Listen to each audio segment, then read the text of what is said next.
So one would have expected today that workers would have gotten something. Unfortunately, nothing has happened to the workers, basically because of the lack of concern by those who at the moment have the responsibility to manage affairs of our country. We have a statement to make today, and this is on two subjects that we are addressing. This statement is on Shakahola massacre and protest rallies.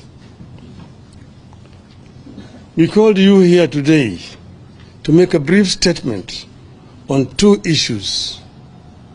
First, the Shakahola cult massacre, and secondly, the protest rallies planned for tomorrow. Yesterday, Honorable William Ruto announced plans to set up a judicial commission of inquiry to probe the Shakahola cult deaths. The regime also declared war on our protest activities planned for tomorrow, and they have repeated it today. Ruto's announcement on Shakahola underscores part of the problem we are facing as a country with the Kenya Kwanza regime. Ruto does not seem to know that the concept of a judicial commission of inquiry appointed by a president is unconstitutional in Kenya since the year 2010. Under the 2010 Constitution and its entrenchment of separation of powers, the exercise of judicial power is only as provided under Article 1 and Chapter 10, which provides as follows, and I quote, 1. The people have delegated their sovereignty of judicial power to only the judiciary and the independent tribunals established under the Constitution. 2. Only Parliament can establish a subordinate court or an independent tribunal through an act of Parliament. 3. Only Parliament can determine the jurisdiction and functions of a court or independent tribunal. 4. It is also now the law, as determined by our courts, that only the Judicial Service Commission can determine who would be employed to serve in such a tribunal. 5. Indeed, Section 13 of the Commissions of Inquiry Act is very clear that an inquiry shall be deemed to be a judicial proceeding. This makes it an absolute preserve of the judiciary under our Constitution. A president, unlike the past, no longer has power to make any decision on the constitution of a court or an independent tribunal, nor who sits in judgment in such a court or independent tribunal. Yet again, Mr. Ruto is trying to undermine and overthrow the Constitution. We wish to state as follows. 1.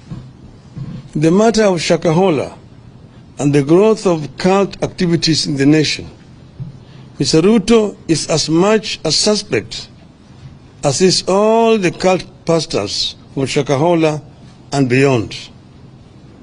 He owes the people of Kenya an explanation before he purports to be trying to solve the problem. 2. The so-called pastors are the people who set up the so-called sanctuary at Ruto's former official residence in Karen as the deputy president. They did not stop there. These so-called pastors proceeded to deliver prophecies and promise miracles about how Ruto would perform as a president. 3. These cultic pastors were among the people who supposedly sanctified State House when Ruto arrived there, pretending to be holier than every other Kenyan. They proceeded to prophesy how great his regime would be. 4. These so-called pastors have organized mega prayer rallies attended by so-called prayer warriors that include Mr. Ruto, Mr. Rigathi Gachagua, and their spouses, supposedly to sanctify the land. They ended up defiling the land. 5. These so-called pastors aided the introduction of mandatory fasting that started in 2015 at the DP's residence in Karen, and which have been carried over to State House, where everyone is compelled to fast every Wednesday, regardless of their faith, effectively making State House essentially a Shakahola annex. 6. Sometime in May 2022, Mr. Ruto's family claimed to have prayed for impure borehole water at their current residence and turned it into clean when a purification machine had failed. We see no difference between this claim and the outrageous ones made by cult pastors, like performing fake miracles and extorting money from believers with the calls like tuma mbegu ya 310 or fast until you meet Christ. 7. The cult leaders are behind the decision by Ruto to establish a faith diplomacy office where he has gone ahead to provide a list of 100 members to be recruited into Public Service Commission as intercessors, supposedly to pray for counties and the government. Nobody knows the identity, the qualifications of the so-called intercessors, how they were identified, and where they fit in a government where religion and state are separate entities. 8. Ruto is the leader of the cult movement disguised as Christianity in Kenya. Ruto, Gachagua, and their families must tell Kenyans when and how they knew these cult leaders and what they knew about them. 9. Ruto and Gachagua must tell Kenyans how much these so-called pastors contributed to their 2022 campaign. How many times have the so-called pastors accessed a State House since the start of this regime? 10. As we stated at the start, Ruto must know he has no powers to appoint a judicial commission of inquiry, so that option is out. 11. We are all aware that judicial commissions of inquiry have been the tool of choice whenever the government has something to hide, like you believe Ruto does now. 12. Parliament must swing into action, come up with a select committee, and get to the roots of the cultic activities in the country and the abuse of religion for political gain. 13. Parliament must help us establish whether the deaths at Shakahola were acts of rogue pastors, human sacrifices, or body organ trade, and who the beneficiaries were. 14.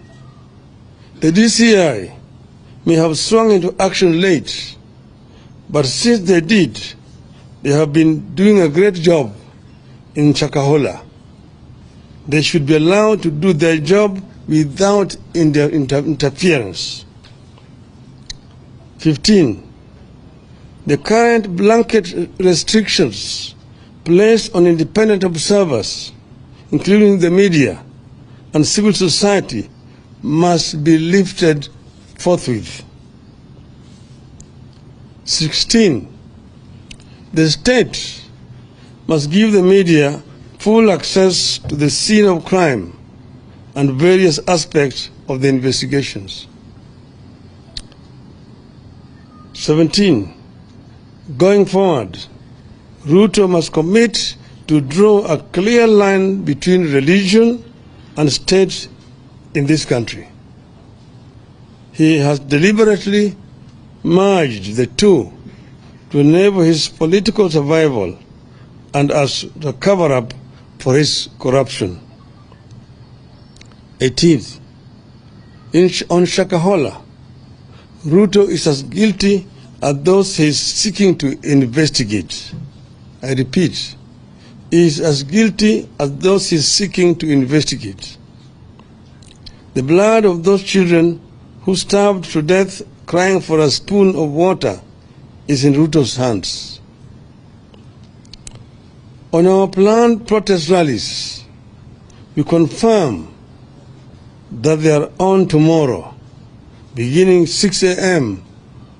on the 2nd of May 2023. As we stated yesterday, the Constitution of Kenya, which in Article 37 provides that every person has the right peacefully and unarmed to assemble, to demonstrate, to picket, and to present petitions to public authorities. That has not been suspended. I repeat again, every person has the right peacefully and unarmed to assemble, to demonstrate, to picket, and to present petitions to public authorities. That provision has not been suspended. And our demonstrators tomorrow have been informed, and I repeat here, that tomorrow's demonstrations are going to be peaceful. Nobody is allowed to carry any weapon, and nobody should try to interfere with anybody's private business. We are basically demonstrating to present our petitions to respective authorities. Police cannot decide in advance that there shall be violence, then proceed to ban political activities that are protected by the Constitution. That is the making of a dictatorship. It amounts to a suspension of the Constitution. We will resist. We will resist. As we said yesterday, we shall present a petition to the IEBC, the Office of the President, the National Treasury, and the Public Service Commission. We repeat that the only violence and destruction of property that have taken place during our activities are when the police invade our marches and when Gachagua's hired goons to invade the Kenyatta family farm and stole sheep and cut down trees. Mr. Gachagua and Mr. Kamau Ichung'wah are themselves charged with sending goons to go and invade a farm and also a business premises, and no action has been taken by these police officers against them. It is instructive that to date, nobody has been arrested over that invasion of the farm. Nobody has been arrested over the destruction of Spectre International factory by goons hired by the same Gachagua. The state cannot purport to ban our activities on the grounds that it is protecting public property, while at the same time sponsoring the destruction of property in another corner of the city. So these demonstrations, as I've mentioned, are going to be peaceful demonstrations. Mr. Ruto, even today, has repeated that they are stand banned, that he's going to protect people's properties. We assure him there's going to be no destruction of people's properties. That is just an excuse. We assure Mr. Gachagua there will be no destruction of people's properties.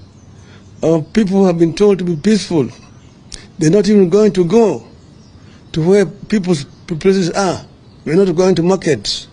We're not going to shops. You say you're going to assemble at the Central Park in the city of Nairobi and march to the IBC headquarters and present a petition there. March to the office of the president along Uhuru Highway and present a petition. And also go to the treasury buildings. There are no businesses along those streets. So therefore, nobody should come up with the excuse that they're going to protect people's properties tomorrow. They want to take this country to the dark days when people are not allowed to protest or to march. I invite them to see what's happening in France.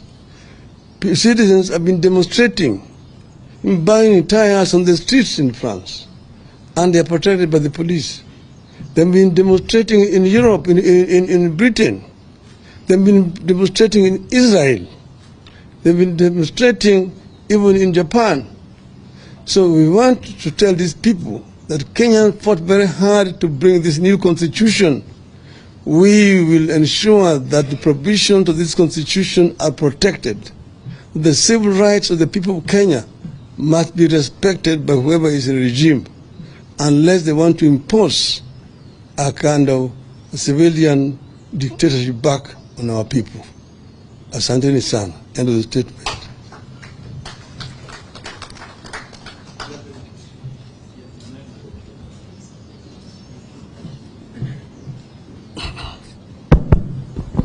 My name is Emmanuel Tor from KTN News. Just one question. Your previous attempts to access the CBD were unsuccessful. Okay. Raise your voice. All right. My name is Emmanuel Tor from KTN News.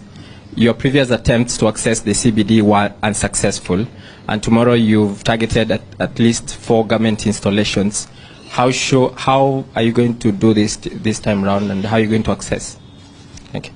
Well, of course, you know where those institutions are. Last time, we were barred from entering CBD. We therefore were forced to actually go on the periphery of the towns. We never chose to go to places like Madari, or to Kawangware, or Kangemi, or Kibra, Mukuru Kwanjenga, Pipeline, and so on. But we were denied access to the CBD, where we had applied to go and peacefully demonstrate and present our petitions to the authorities concerned. Today they are actually trying to repeat the same thing.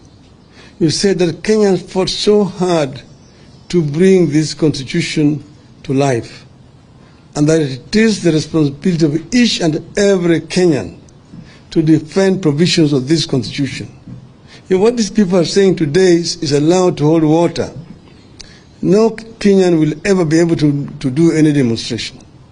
All demonstrations will be illegal under the guise that you are going to be destroying people's properties, you're going to interfere with businesses of people, and so on. So they are trying to create a very, very dangerous precedent, and this must be resisted by all means. Last question. Yes. The Prime Minister. Prime Minister, thank you. I am Ayub Abdulkadir from Citizen TV. And this is generally a concern from the Kenyan public. You hold on to a position granted by the Constitution. That's given. The government says we are banning that based on the destruction of property and the chaos that might accompany your protests. But I'm concerned on behalf of the Kenyan people as a professional because of the political uncertainty. You are a leader in this country who is held in high esteem. The president exercises authority from the people as it is happening at the moment. Just when will this uncertainty end? Because look, investments are dipping. The economic crisis in the country is one that Kenyans are unable at the moment to fathom. Investors can't have the heart to invest again in the country, and it's staining our reputation amongst the community of nations. Just when will the political establishment understand the need for sanity and stability for this country to progress? I guess you are addressing the question to the wrong person. You are actually dealing with the victim. And that question should be put squarely to Mr. Ruto and Mr. Gachagua. Because as you see, we ourselves are using the only tool available to us to talk to these people. We even offered to negotiate. We even appointed a team of negotiators. And you saw what they did. Despite appointing one of our members as their representative, and they did that on purpose. They did not want to have any negotiations. We have said that we are very ready to engage constructively in negotiations, but they have not shown any good faith in offering to negotiate. At times, they've just been trying to buy time here and there. And that's why we actually resorting to this. This is the only option that's available to us. But for your information also, and for the information of the media generally, we have received very credible information that they are again planning tomorrow to go back to the Jubilee headquarters, to invade Jubilee headquarters with goons, to try to take it over. On the one hand, Mr. Ruto has been saying that he wants to see a strong opposition. That's why they've been saying that they want to create a position of a leader of opposition in parliament. At the same time, he's trying to cannibalize opposition. He's moving out to buy out members of parliament from the opposition to reduce the strength of opposition in parliament. He's also trying to take over political parties in the opposition. Jubilee is a member of Azimio coalition. They're signatory to the Azimio coalition, and their leadership is not in dispute. Those who try to carry out a coup in Jubilee were told by the court that they should use internal mechanisms to resolve those problems. And according to the information that we have, Jubilee has actually called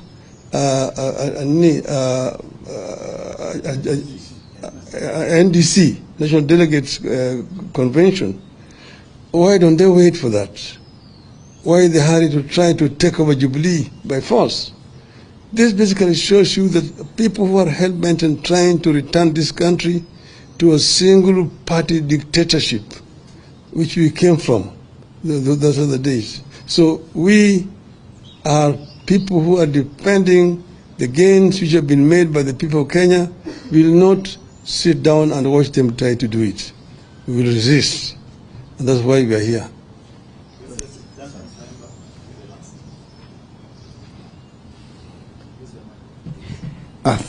Thank you. My name is Duncan Haimba from NTV. Two quick questions. One, those in government are accusing Azimio, the chairman of Azimio Council, that's retired President Uhuru Kenyatta, and yourself and the team as out to cause anarchy, and they read his involvement and your involvement long after you had accepted and moved on in court. And then all of a sudden, so they are saying this is a recipe for anarchy. And secondly, when you launched the MDD, Movement for Defense for Democracy, your position was very clear that you no longer recognize President William Ruto as president.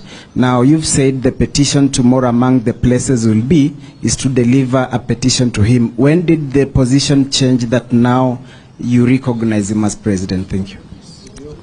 I did not say that I'm presenting a petition to Mr. Ruto. I said we are presenting a petition to office of the president, because that office exists objectively. It's there. That's why we are making a presentation there. And what we are saying there is that we're asking them to ensure that the Constitution is respected, that they do not try to cannibalize political parties. We're also going to the Treasury and making a presentation that they should release funds to the county government. Because as you can see, they are trying to kill devolution by refusing to transfer funds to the county government. So operations in most of the, almost all county governments have actually ground to a halt. They are just raising money through loans from banks to pay salaries to staff who are actually doing nothing at all. Then we say we are going to the IBC as an office to make a presentation to them. One, to agree that servers should be audited. They should allow the auditing of the servers. Why are we all of a sudden, you're saying we have changed our minds? Yes, as you know, the elections were done, the ballot papers were counted, then the results were announced. But you remember, that's where there was the controversy. When they announced the results, 4 out of 7 members of that commission disagreed with the results which the chairman was announcing. The chairman and the 2 others were in minority. Majority of the members of that commission disagreed with the results which were announced. But we, however, let it go. But after that, months thereafter, 3 months later, new information came to light, which showed that in fact the information that was released by Mr. Chebukati did not represent the facts, that the 4 commissioners were right in disagreeing with Mr. Chebukati. And that's the reason why we are saying we need to have the servers audited. Why are we doing it? We are not only doing it because we want to take power, but we want to ensure that next time around Kenyans go to an election, there will be no monkey business. Because if this is not properly audited and concluded satisfactorily, Kenyans will not go to the polls. Why do you go to an election when results are announced arbitrarily by the chairman? And then we are also insisting that the 4 members of the commission need to be reinstated. Why? The only crime was because they disagreed with the chairman on the results. But if that is not corrected, it will mean that in the future, no member of a commission can disagree with the chairman, because they will fear that they will be expelled after the elections. So we are insisting that these people did not commit a crime. They were members of an independent commission, and they are performing their duties, which included agreeing or disagreeing with the results announced by the chairman. So we are saying that these Kenyans should not be condemned to misery the rest of their lives. They committed no crime, and therefore they need to be reinstated. That we do not believe is an unreasonable demand. And then we are talking about the cost of living of our people, which is so high and unbearable. You saw even today when the president asked them about the price of unga, there was a loud disapproval of what he was trying to say. So he lives in another world. Kenyans live in a different world. He said that is also not an unreasonable demand. And then, of course, the issue of transferring funds to the devolved unit is also not an unreasonable demand.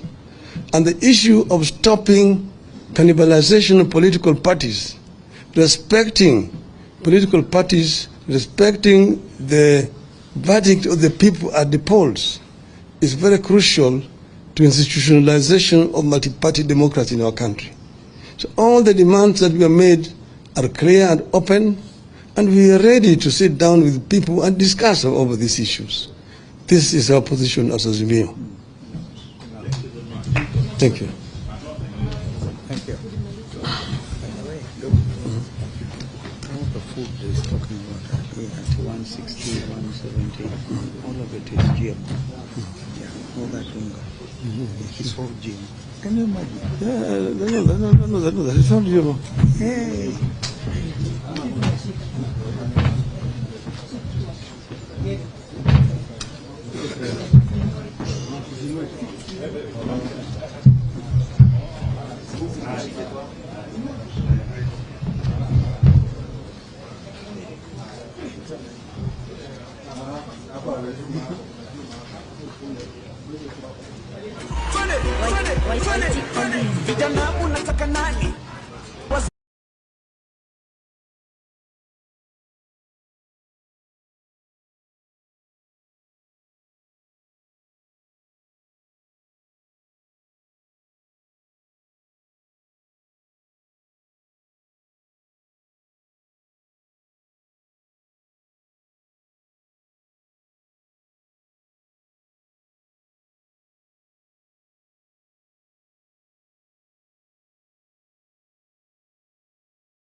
Just in case.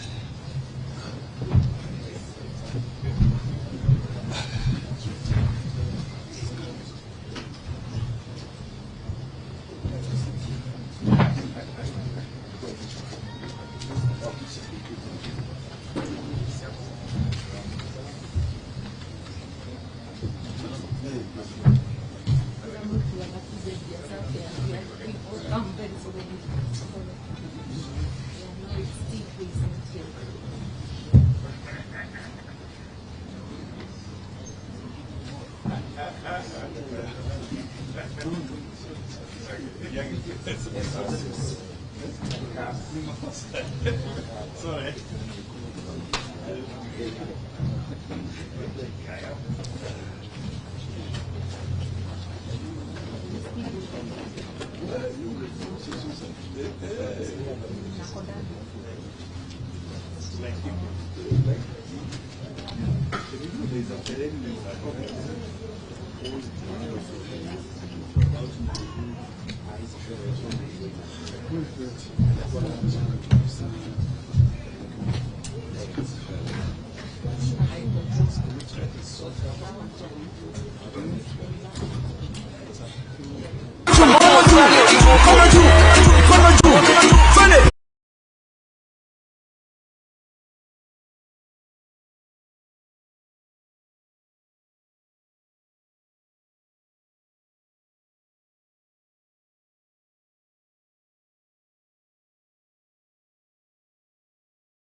Yeah.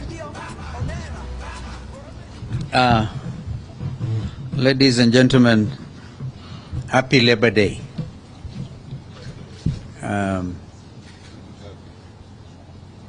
You know, I do not know how many of us know the history of the labor movement.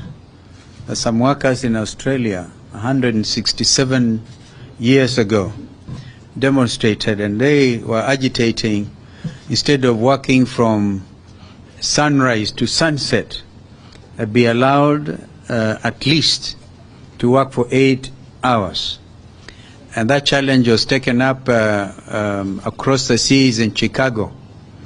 And their demonstrations were met with heavy police brutality, which had the opposite effect. I think that sounds familiar. Even so, those who go to celebrate Workers' Day must also know that these things over time have not come in easy. It took people's struggling to get to where we are. Until then, in American society at that time, 167 years ago, the issue was between capital and labor. And of course, as an independent country, we then, in 1963, decided to be part of the international labor movement. And therefore, we always celebrate May Day as a matter of belief. And us in Azimio, we believe this is very important, a very important day. And therefore, I want to take this opportunity to call on our leader, the Honorable Raila Amolo Odinga, to come and make a statement. So thank you for coming.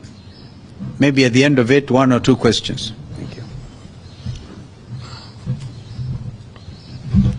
So, members of the media, good afternoon. Let me take over from where Steve has left it. Today is a very important day internationally. It is the International Labor Day, the day for the workers all over the world.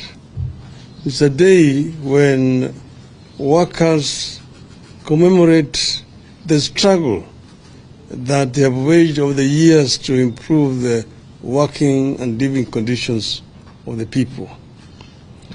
And today is taking place against a background of serious distress among the workers of Kenya.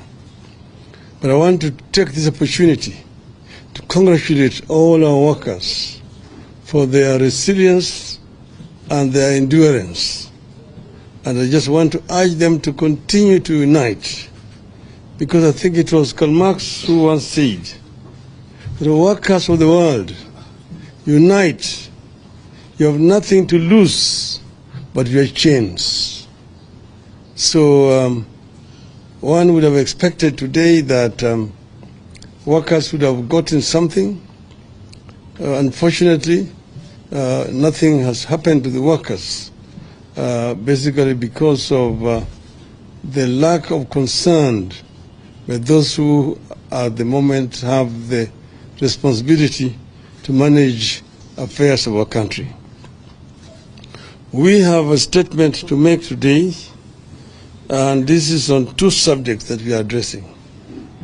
This statement is on Shakahola massacre and protest rallies. We called you here today to make a brief statement on 2 issues. First, the Shakahola cult massacre, and secondly, the protest rallies planned for tomorrow. Yesterday, Honorable William Ruto announced plans to set up a judicial commission of inquiry to probe the Shakahola cult deaths. The regime also declared war on our protest activities planned for tomorrow, and they have repeated it today. Ruto's announcement on Shakahola underscores part of the problem we are facing as a country with the Kenya Kwanza regime. Ruto does not seem to know that the concept of a judicial commission of inquiry appointed by a president is unconstitutional in Kenya since the year 2010. Under the 2010 Constitution and its entrenchment of separation of powers, the exercise of judicial power is only as provided under Article 1 and Chapter 10 which provides as follows, and I quote, 1. The people have delegated their sovereignty of judicial power to only the judiciary and the independent tribunals established under the Constitution. 2. Only Parliament can establish a subordinate court or an independent tribunal through an act of Parliament. 3. Only Parliament can determine the jurisdiction and functions of a court or independent tribunal. 4. It is also now the law, as determined by our courts, that only the Judicial Service Commission can determine who would be employed to serve in such a tribunal. 5. Indeed, Section 13 of the Commissions of Inquiry Act is very clear that an inquiry shall be deemed to be a judicial proceeding. This makes it an absolute preserve of the judiciary under our Constitution. A president, unlike the past, no longer has power to make any decision on the constitution of a court or an independent tribunal, nor who sits in judgment in such a court or independent tribunal. Yet again, Mr. Ruto is trying to undermine and overthrow the Constitution. We wish to state as follows. 1. The matter of Shakahola and the growth of cult activities in the nation, Mr. Ruto is as much a suspect as is all the cult pastors from Shakahola and beyond. He owes the people of Kenya an explanation before he purports to be trying to solve the problem. 2. The so-called pastors are the people who set up the so-called sanctuary at Ruto's former official residence in Karen as the deputy president. They did not stop there. These so-called pastors proceeded to deliver prophecies and promise miracles about how Ruto would perform as a president. 3. These cultic pastors were among the people who supposedly sanctified State House when Ruto arrived there, pretending to be holier than every other Kenyan. They proceeded to prophesy how great his regime would be. 4. These so-called pastors have organized mega prayer rallies attended by so-called prayer warriors that include Mr. Ruto, Mr. Rigathi Gachagua, and their spouses, supposedly to sanctify the land. They ended up defiling the land. 5. These so-called pastors aided the introduction of mandatory fasting that started in 2015 at the DP's residence in Karen, and which have been carried over to State House, where everyone is compelled to fast every Wednesday, regardless of their faith, effectively making State House essentially a Shakahola annex. 6. Sometime in May 2022, Mr. Ruto's family claimed to have prayed for impure borehole water at their current residence and turned it into clean when a purification machine had failed.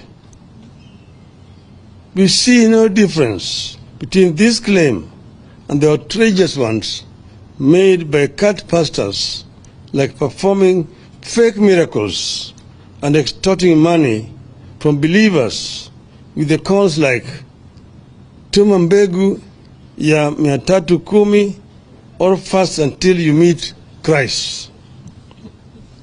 7. The cult leaders are behind the decision by Ruto to establish a faith diplomacy office where he has gone ahead to provide a list of 100 members to be recruited into Public Service Commission as intercessors, supposedly to pray for counties and the government. Nobody knows the identity, the qualifications of the so-called intercessors, how they were identified, and where they fit in a government where religion and state are separate entities. 8.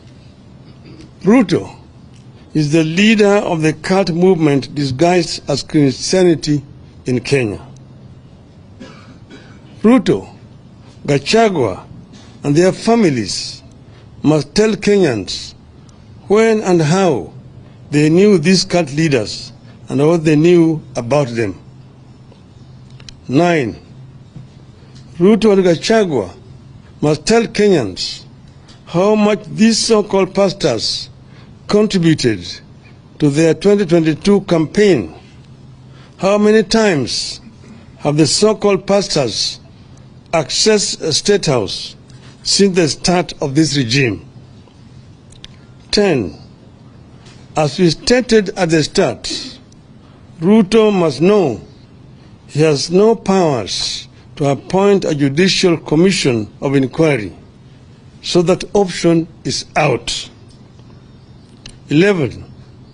We are all aware that judicial commissions of inquiry have been the tool of choice whenever the government has something to hide, like you believe Ruto does now.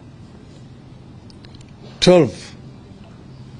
Parliament must swing into action, come up with a select committee, and get to the roots of the cultic activities in the country and the abuse of religion for political gain. 13. Parliament must help us establish whether the deaths at Shakahola were acts of rogue pastors, human sacrifices, or body organ trade, and who the beneficiaries were. 14. The DCI may have swung into action late, but since they did, they have been doing a great job in Shakahola. They should be allowed to do their job without interference. 15. The current blanket restrictions placed on independent observers, including the media and civil society, must be lifted forthwith. 16. The state must give the media full access to the scene of crime and various aspects of the investigations. 17. Going forward, Ruto must commit to draw a clear line between religion and state in this country. He has deliberately merged the two to enable his political survival and as the cover-up for his corruption. 18th, on Shakahola, Ruto is as guilty as those he is seeking to investigate. I repeat, he is as guilty as those he is seeking to investigate. The blood of those children who starved to death crying for a spoon of water is in Ruto's hands. On our planned protest rallies, we confirm that they are on tomorrow, beginning 6 a.m. on the 2nd of May 2023. As we stated yesterday, the Constitution of Kenya, which in Article 37 provides that every person has the right peacefully and unarmed to assemble, to demonstrate, to picket, and to present petitions to public authorities. That has not been suspended. I repeat again, every person has the right peacefully and unarmed to assemble, to demonstrate, to picket, and to present petitions to public authorities. That provision has not been suspended. And our demonstrators tomorrow have been informed, and I repeat here, that tomorrow's demonstrations are going to be peaceful. Nobody is allowed to carry any weapon, and nobody should try to interfere with anybody's private business. We are basically demonstrating to present our petitions to respective authorities.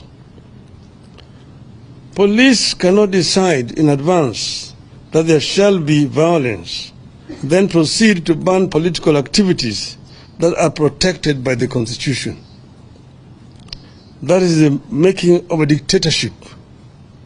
It amounts to a suspension of the Constitution. We will resist. We will resist.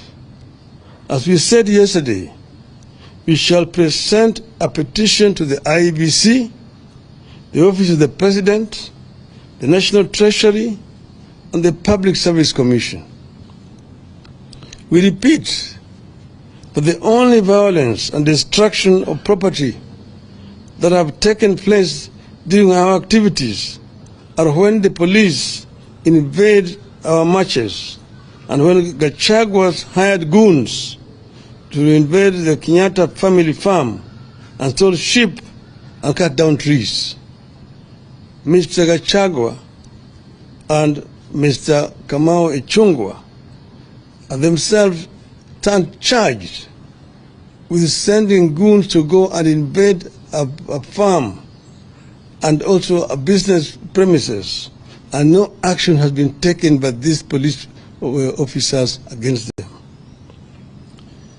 It is instructive that to date, nobody has been arrested over that invasion of the farm. Nobody has been arrested over the destruction of Spectre International factory by goons hired by the same Gachagua. The state cannot purport to ban our activities on the grounds that it is protecting public property, while at the same time sponsoring the destruction of property in another corner of the city. So these demonstrations, as I've mentioned, are going to be peaceful demonstrations. Mr. Ruto, even today, has repeated that they are stand banned, that he's going to protect people's properties.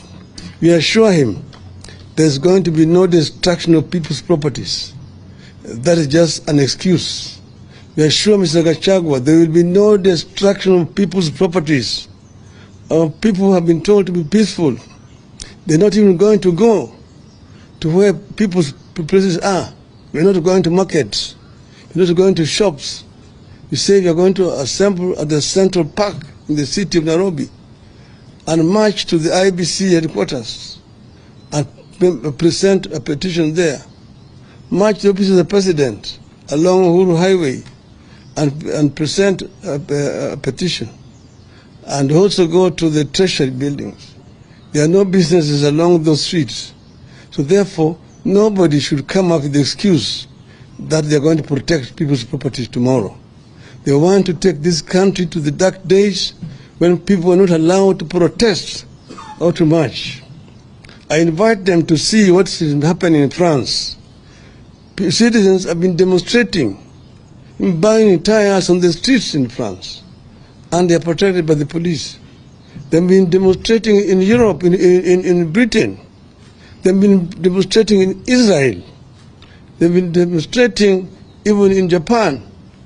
So we want to tell these people that Kenyans fought very hard to bring this new constitution, we will ensure that the provisions of this constitution are protected. The civil rights of the people of Kenya must be respected by whoever is in the regime, unless they want to impose a kind of civilian dictatorship back on our people. Asanteni sana. End of the statement.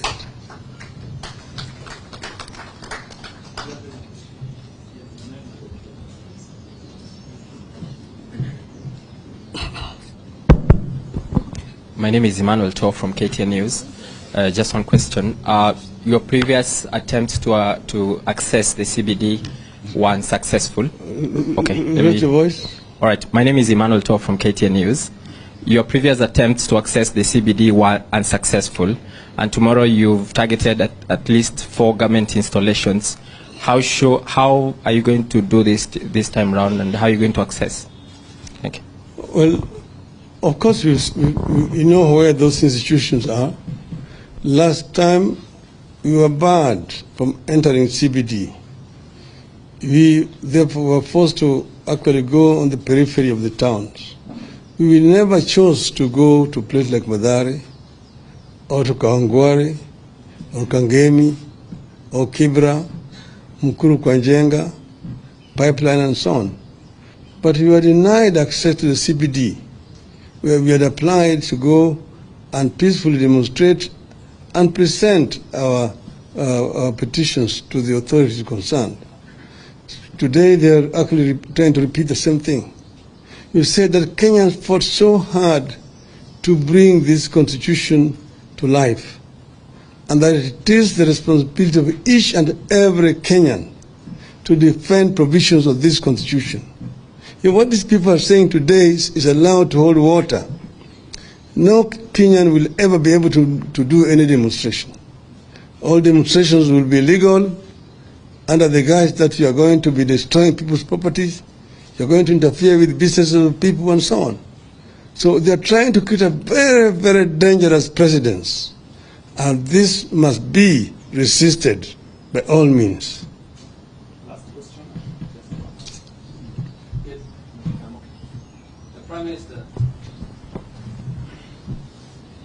thank you. I am Ayub Abdikari from Citizen TV, and this is generally a concern from the Kenyan public. You hold on to a position granted by the Constitution. That's given. The government says we are banning that based on the destruction of property and the chaos that might accompany your protests. But I'm concerned on behalf of the Kenyan people as a professional because of the political uncertainty. You are a leader in this country who is held in high esteem.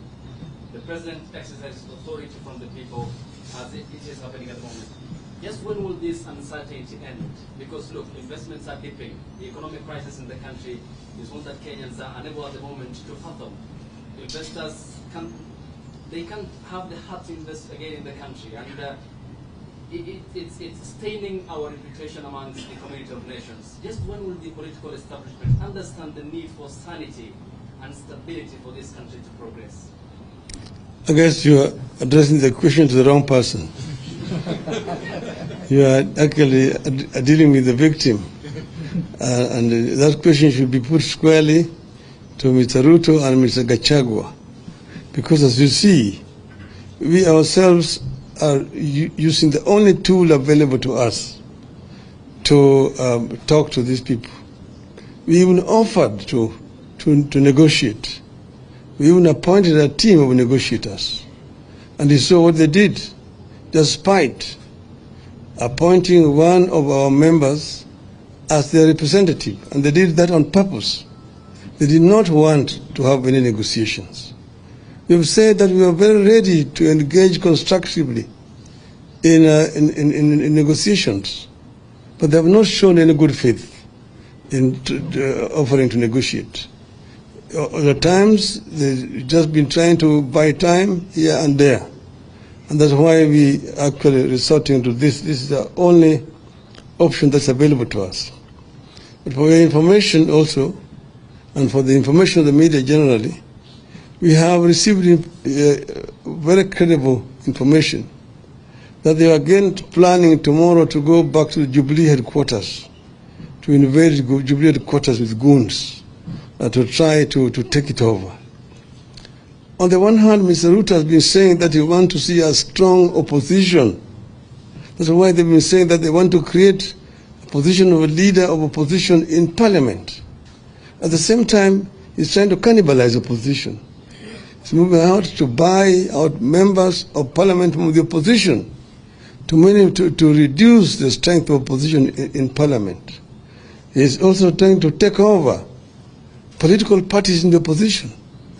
Jubilee is a member of Azimio coalition. They're signatory to the Azimio coalition. And their leadership is not in dispute. Those who try to carry out a coup in Jubilee were told by the courts that they should use internal mechanisms to resolve those problems. And according to the information that we have, Jubilee has actually called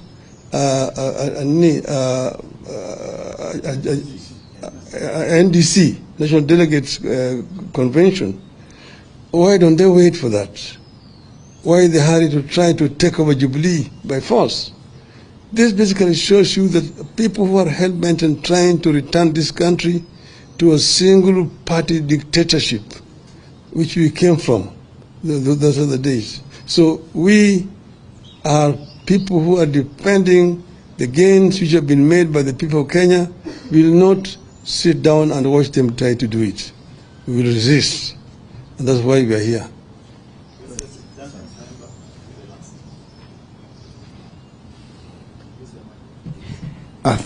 Thank you. My name is Duncan Haimba from NTV. Two quick questions. One, those in government are accusing Azimio, the chairman of Azimio Council, that's retired President Uhuru Kenyatta, and yourself and the team as out to cause anarchy, and they read his involvement and your involvement long after you had accepted and moved on in court. And then all of a sudden, so they are saying this is a recipe for anarchy. And secondly, when you launched the MDD, Movement for Defense for Democracy, your position was very clear that you no longer recognize President William Ruto as president.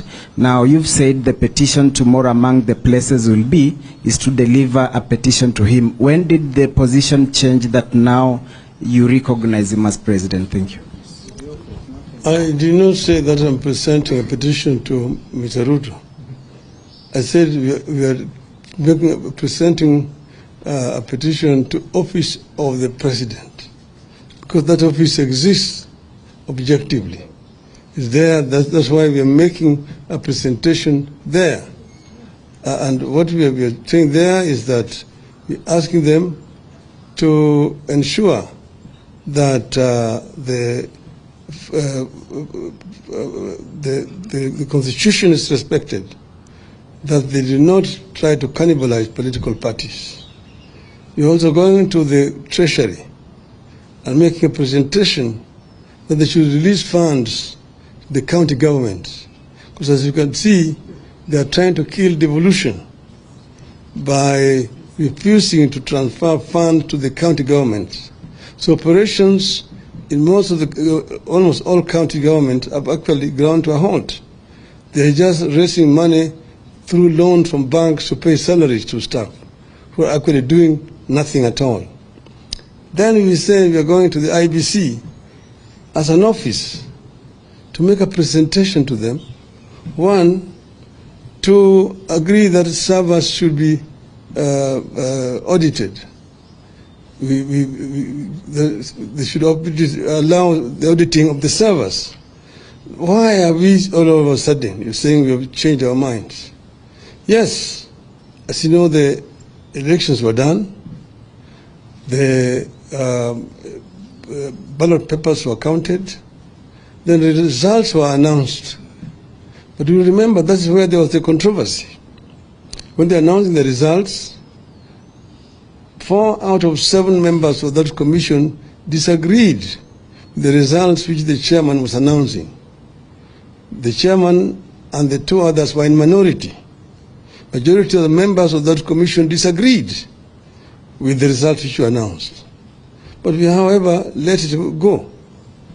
But after that, months thereafter, 3 months later, new information came to light, which showed that in fact the information that was released by Mr. Chebukati did not represent the facts, that the 4 commissioners were right in disagreeing with Mr. Chebukati. And that's the reason why we are saying we need to have the servers audited. Why are we doing it? We're not only doing it because we want to take power, but we want to ensure that next time around Kenyans go to an election, there will be no monkey business. Because if this is not properly audited and concluded satisfactorily, Kenyans will not go to the polls. Why do you go to an election when results are announced arbitrarily by the chairman? And then we are also insisting that the 4 members of the commission need to be reinstated. Why? The only crime was because they disagreed with the chairman on the results. But if that is not corrected, it will mean that in the future, no member of a commission can disagree with the chairman, because they will fear that they will be expelled after the elections. So we are insisting that these people did not commit a crime. They were members of an independent commission, and they are performing their duties, which included agreeing or disagreeing with the results announced by the chairman. So we are saying that these Kenyans should not be condemned to misery the rest of their lives. They committed no crime, and therefore they need to be reinstated. That we do not believe is an unreasonable demand. And then we are talking about the cost of living of our people, which is so high and unbearable. You saw even today when the president asked them about the price of unga, there was a loud disapproval of what he was trying to say. So he lives in another world. Kenyans live in a different world. He said that is also not an unreasonable demand. And then, of course, the issue of transferring funds to the devolved unit is also not an unreasonable demand. And the issue of stopping cannibalization of political parties, respecting political parties, respecting the verdict of the people at the polls, is very crucial to institutionalization of multi-party democracy in our country. So all the demands that we have made are clear and open, and we are ready to sit down with people and discuss over these issues. This is our position as Azimio. Thank you. Thank you. By the way, look, all the food is talking about at 160, 170, all of it is GM. Yeah, all that unga. It's all GM. Can you imagine? No, it's not you. Hey.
Yeah. Ladies and gentlemen, happy Labor Day.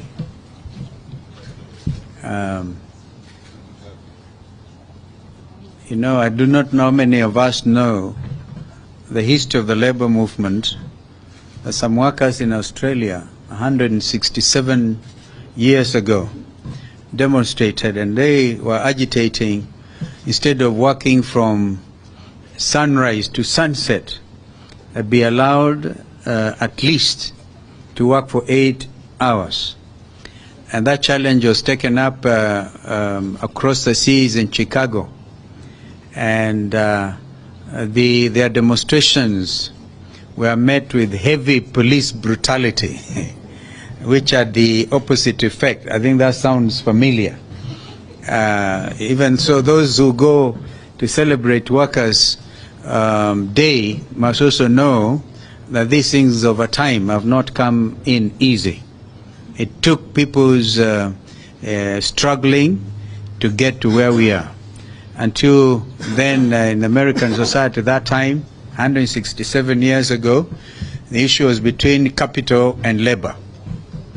And of course, as an independent country, we then, in 1963, decided to be part of the international labor movement. And therefore, we always celebrate May Day as a matter of belief. And us in Azimio, we believe this is very important, a very important day. And therefore, I want to take this opportunity to call on our leader, the Honorable Raila Amolo Odinga, to come and make a statement. So thank you for coming. Maybe at the end of it, 1 or 2 questions. Thank you. So, members of the media, good afternoon. Let me take over from where Steve has left it. Today is a very important day internationally.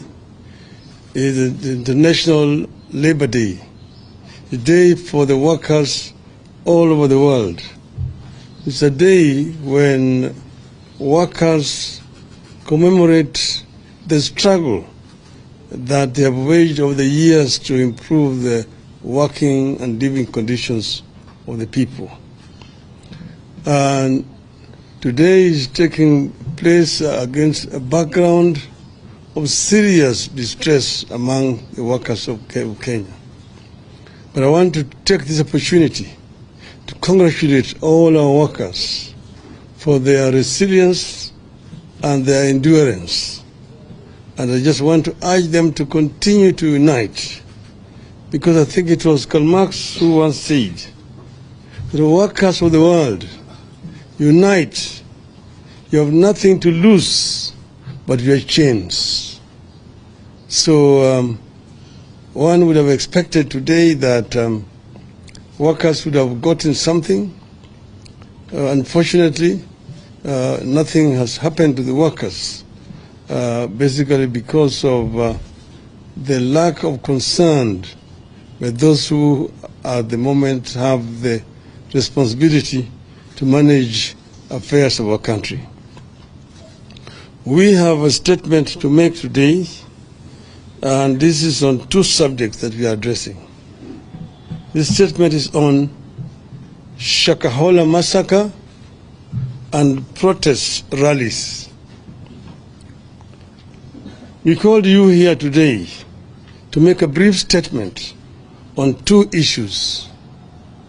First, the Shakahola cult massacre, and secondly, the protest rallies planned for tomorrow. Yesterday, Honorable William Ruto announced plans to set up a judicial commission of inquiry to probe the Shakahola cult deaths. The regime also declared war on our protest activities planned for tomorrow, and they have repeated it today.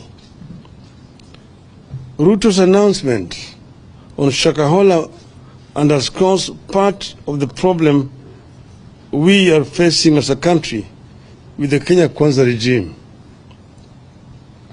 Ruto knows, or Ruto does not seem to know, that the concept of a judicial commission of inquiry appointed by a president is unconstitutional in Kenya since the year 2010. Under the 2010 Constitution and its entrenchment of separation of powers, the exercise of judicial power is only as provided under Article 1 and Chapter 10, which provides as follows, and I quote, 1. The people have delegated their sovereignty of judicial power to only the judiciary and the independent tribunals established under the Constitution. 2. Only Parliament can establish a subordinate court or an independent tribunal through an act of Parliament. 3. Only Parliament can determine the jurisdiction and functions of a court or independent tribunal. 4.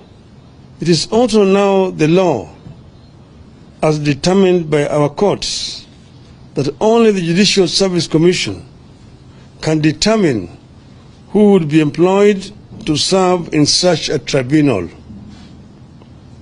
5. Indeed, Section 13 of the Commissions of Inquiry Act is very clear that an inquiry shall be deemed to be a judicial proceeding. This makes it an absolute preserve of the judiciary under our Constitution. A president, unlike the past, no longer has power to make any decision on the constitution of a court or an independent tribunal, nor who sits in judgment in such a court or independent tribunal.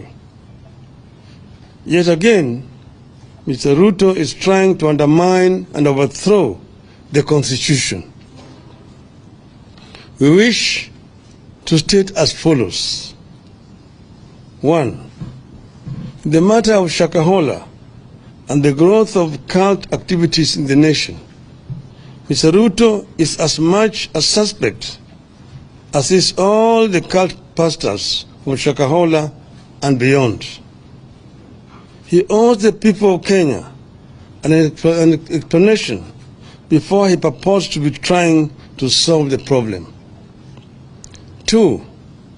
The so-called pastors are the people who set up the so-called sanctuary at Ruto's former official residence in Karen as the deputy president. They did not stop there.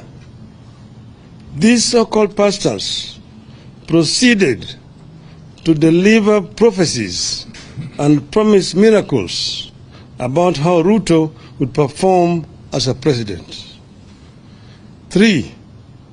These cultic pastors were among the people who supposedly sanctified State House when Ruto arrived there, pretending to be holier than every other Kenyan.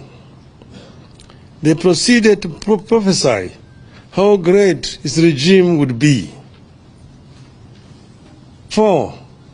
These so-called pastors have organized mega prayer rallies attended by so-called prayer warriors that include Mr. Ruto, Mr. Rigathi Gachagua, and their spouses, supposedly to sanctify the land. They ended up defiling the land. 5. These so-called pastors aided the introduction of mandatory fasting that started in 2015 at the DP's residence in Karen, and which have been carried over to State House, where everyone is compelled to fast every Wednesday, regardless of their faith, effectively making State House essentially a Shakahola annex. 6. Sometime in May 2022, Mr. Ruto's family claimed to have prayed for impure borehole water at their current residence and turned it into clean when a purification machine had failed. We see no difference between this claim and the outrageous ones made by cult pastors, like performing fake miracles and extorting money from believers with the calls like tuma mbegu ya 310 or fast until you meet Christ. 7. The cult leaders are behind the decision by Ruto to establish a faith diplomacy office where he has gone ahead to provide a list of 100 members to be recruited into Public Service Commission as intercessors, supposedly to pray for counties and the government.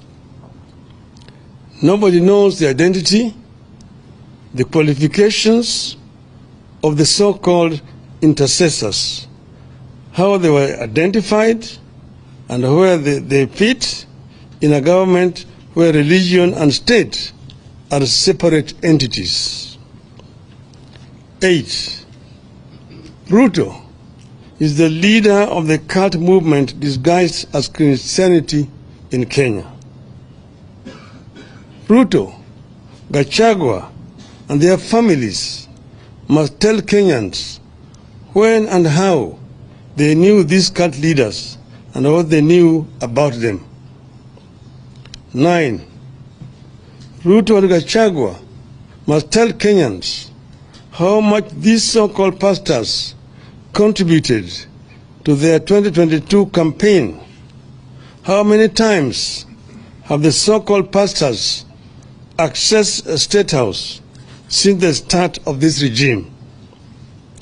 10.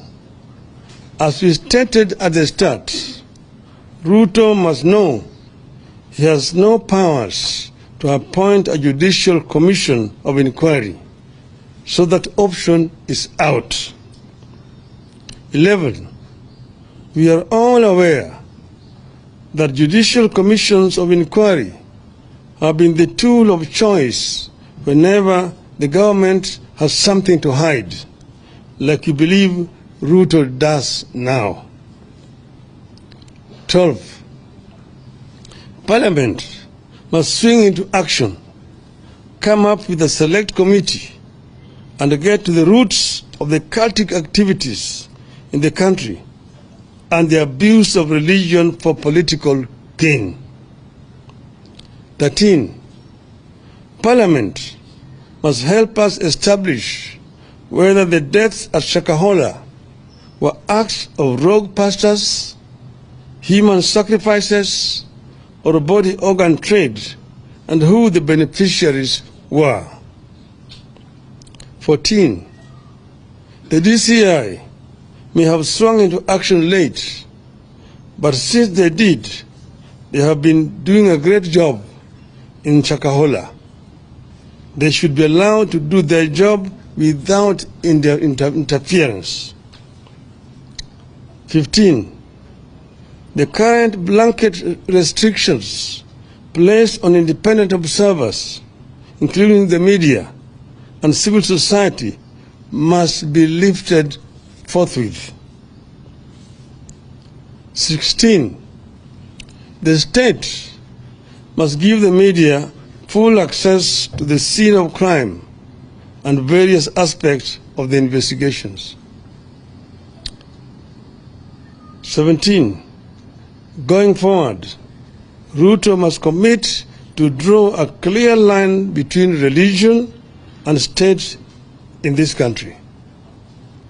He has deliberately merged the two to enable his political survival and as the cover-up for his corruption. 18th, on Shakahola, Ruto is as guilty as those he is seeking to investigate. I repeat, he is as guilty as those he is seeking to investigate. The blood of those children who starved to death crying for a spoon of water is in Ruto's hands. On our planned protest rallies, we confirm that they are on tomorrow, beginning 6 a.m. on the 2nd of May 2023. As we stated yesterday, the Constitution of Kenya, which in Article 37 provides that every person has the right peacefully and unarmed to assemble, to demonstrate, to picket, and to present petitions to public authorities. That has not been suspended. I repeat again, every person has the right peacefully and unarmed to assemble, to demonstrate, to picket, and to present petitions to public authorities. That provision has not been suspended. And our demonstrators tomorrow have been informed, and I repeat here, that tomorrow's demonstrations are going to be peaceful. Nobody is allowed to carry any weapon, and nobody should try to interfere with anybody's private business. We are basically demonstrating to present our petitions to respective authorities. Police cannot decide in advance that there shall be violence, then proceed to ban political activities that are protected by the Constitution. That is the making of a dictatorship. It amounts to a suspension of the Constitution. We will resist. We will resist. As we said yesterday, we shall present a petition to the IEBC, the Office of the President, the National Treasury, and the Public Service Commission. We repeat that the only violence and destruction of property that have taken place during our activities are when the police invade our marches and when Gachagua's hired goons to invade the Kenyatta family farm and stole sheep and cut down trees. Mr. Gachagua and Mr. Kamau Echungwa are themselves charged with sending goons to go and invade a farm and also a business premises, and no action has been taken by these police officers against them. It is instructive that to date, nobody has been arrested over that invasion of the farm. Nobody has been arrested over the destruction of Spectre International factory by goons hired by the same Gachagua. The state cannot purport to ban our activities on the grounds that it is protecting public property, while at the same time sponsoring the destruction of property in another corner of the city. So these demonstrations, as I've mentioned, are going to be peaceful demonstrations. Mr. Ruto, even today, has repeated that they are stand banned, that he's going to protect people's properties. We assure him there's going to be no destruction of people's properties. That is just an excuse. We assure Mr. Gachagua there will be no destruction of people's properties. Our people have been told to be peaceful. They're not even going to go to where people's places are. We're not going to markets. We're not going to shops. We say we are going to assemble at the Central Park in the city of Nairobi and march to the IBC headquarters and present a petition there. March to the office of the President along Uhuru Highway and present a petition. And also go to the Treasury buildings. There are no businesses along those streets. So therefore, nobody should come up with the excuse that they are going to protect people's properties tomorrow. They want to take this country to the dark days when people are not allowed to protest or to march. I invite them to see what is happening in France. Citizens have been demonstrating, buying tires on the streets in France, and they are protected by the police. They've been demonstrating in Europe, in Britain. They've been demonstrating in Israel. They've been demonstrating even in Japan. So we want to tell these people that Kenya fought very hard to bring this new constitution. We will ensure that the provisions of this constitution are protected. The civil rights of the people of Kenya must be respected by whoever is in the regime, unless they want to impose a kind of civilian dictatorship back on our people. Asante sana. End of the statement.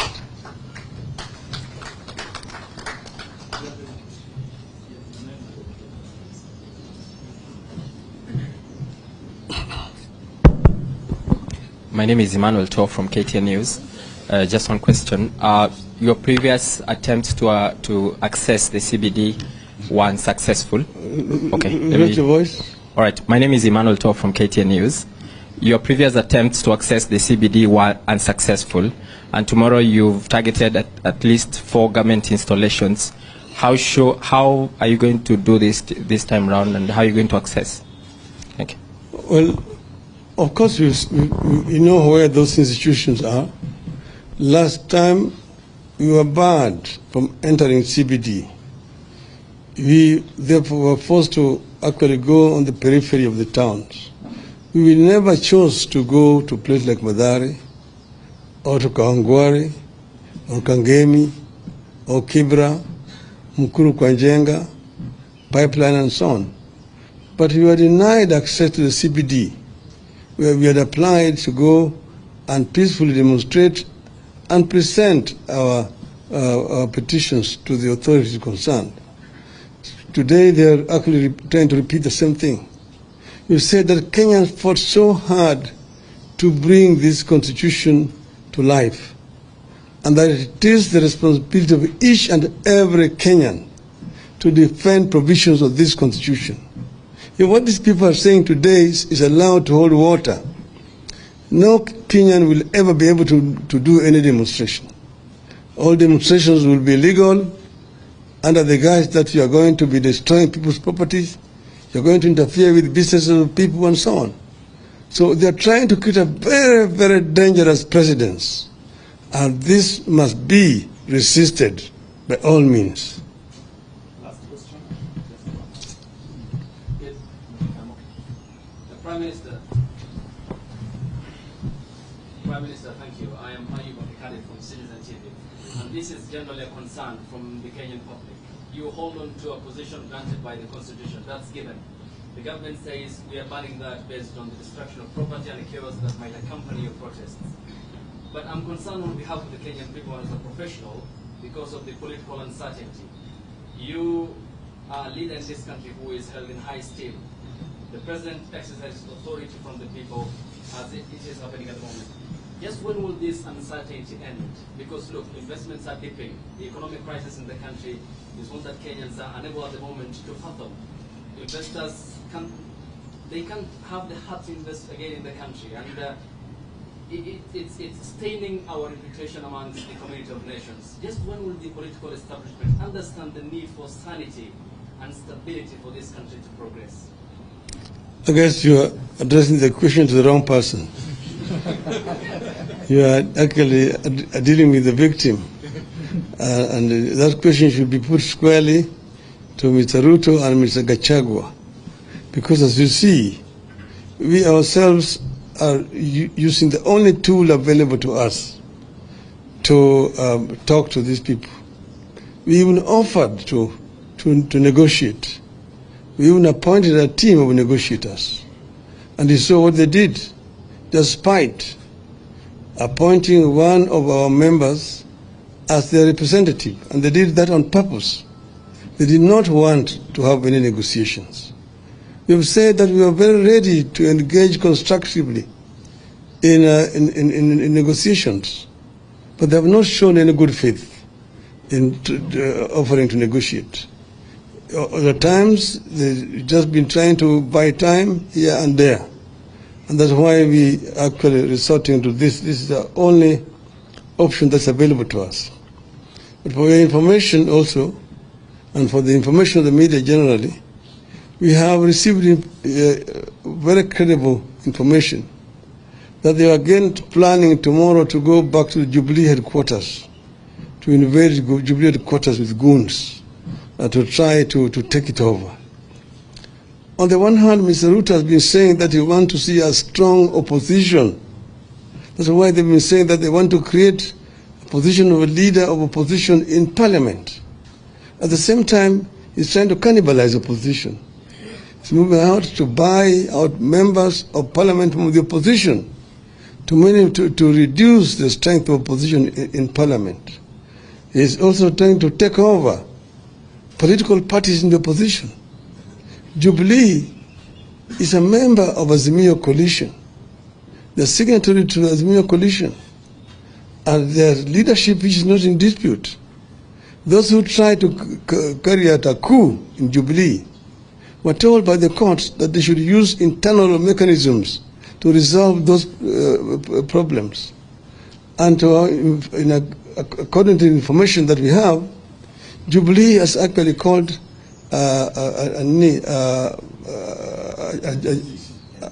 NDC, National Delegates Convention. Why don't they wait for that? Why in the hurry to try to take over Jubilee by force?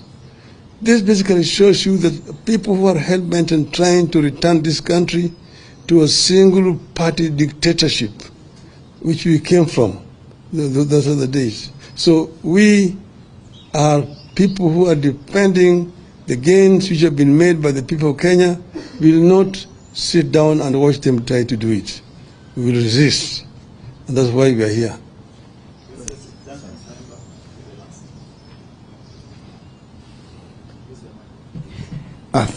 Thank you. My name is Duncan Haimba from NTV.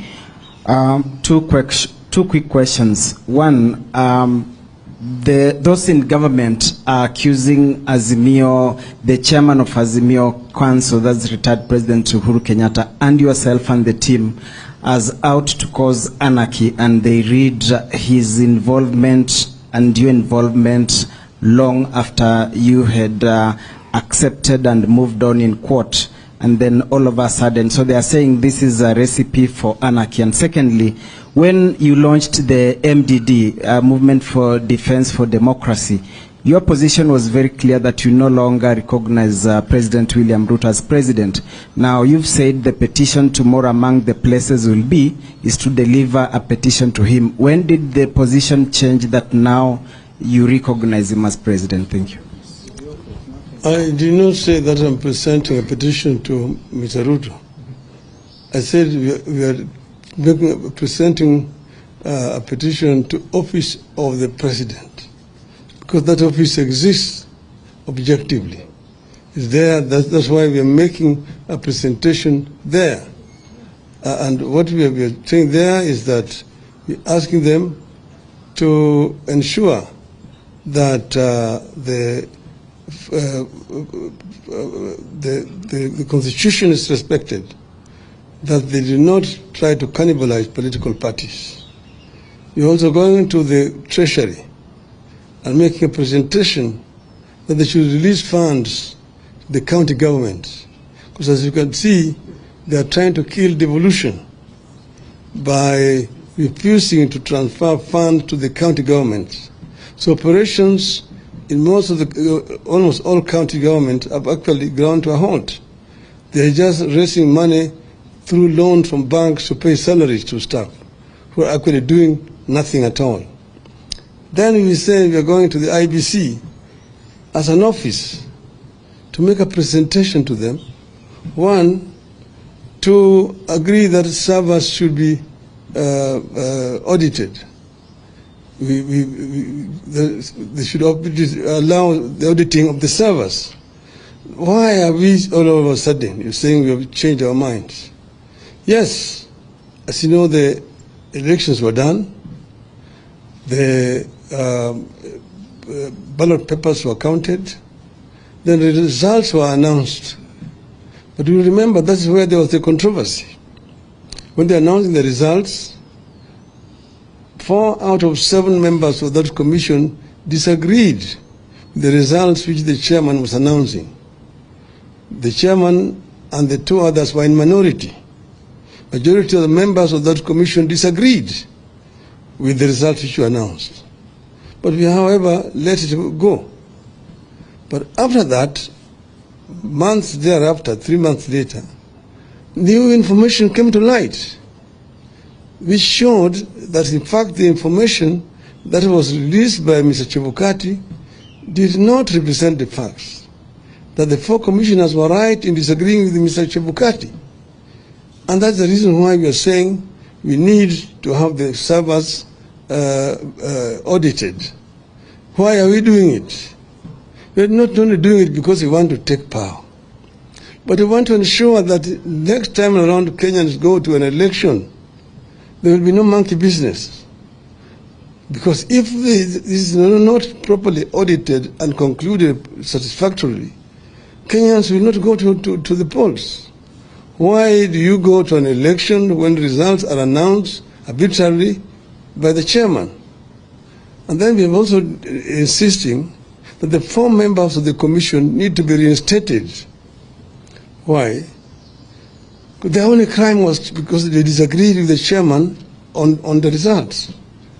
But if that is not corrected, it will mean that in the future, no member of a commission can disagree with the chairman, because they will fear that they will be expelled after the elections.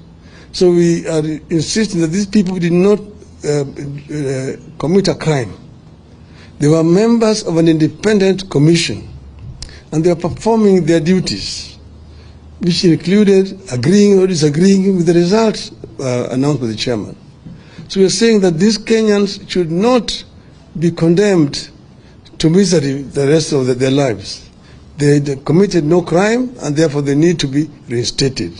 That we do not believe is an unreasonable demand. And then we are talking about the cost of living of our people, which is so high and unbearable. You saw even today when the president asked them about the price of unga, there was a loud disapproval of what he was trying to say. So he lives in another world. Kenyans live in a different world. He said that is also not an unreasonable demand. And then, of course, the issue of transferring funds to the devolved unit is also not an unreasonable demand. And the issue of stopping cannibalization of political parties, respecting political parties, respecting the verdict of the people at the polls, is very crucial to institutionalization of multi-party democracy in our country.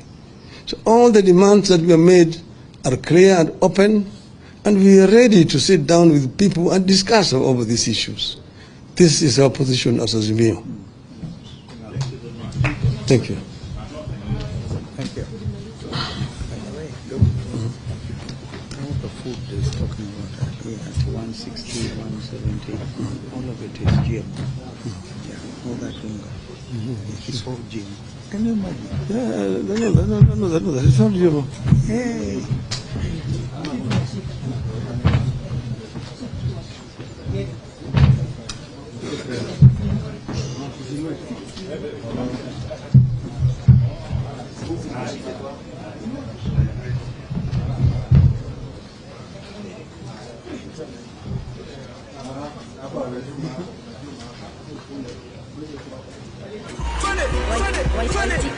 Vijana munataka nani?